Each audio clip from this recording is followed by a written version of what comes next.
కేసీఆర్ హయాంలో ఉన్న మెనూకు కాంగ్రెస్ ప్రభుత్వం ఇచ్చే మెనూకు తేడా ఏం లేదని బీఆర్ఎస్ నాయకులు ఆరోపించారు. బీఆర్ఎస్ నాయకుల గురుకుల బాటతోనే మంత్రులు సహపంక్తి భోజనాలు చేశారని ఆర్ఎస్ ప్రవీణ్ కుమార్ విమర్శించారు. గురుకులాల్లో 53 మంది పిల్లల ప్రాణాలు పిట్టల్లా రాలినా సర్కార్ పట్టించుకోలేదని విమర్శించారు. గురుకులాలు, సంక్షేమ వసతి గృహాల్లో కామన్ డైట్ అమలు, మెనూ ఛార్జీల పెంపు బీఆర్ఎస్ విజయంగా అభివర్ణించారు.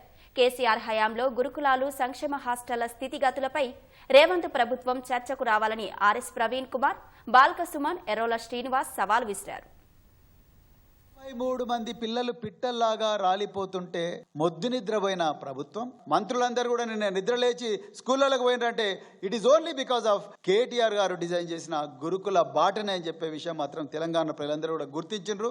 ఎప్పుడైతే ఈ రిపోర్టు మా అధినాయకులు కేసీఆర్ గారికి అంటే శాసనసభాపక్ష మీటింగ్ లో ఇచ్చినామో, రేవంత్ రెడ్డి ప్రభుత్వం వెన్నులో చలి పుట్టింది. స్కూళ్ళ ప్రిన్సిపాల్ అందరికీ ఒక మెసేజ్ పోయింది. ఏమని?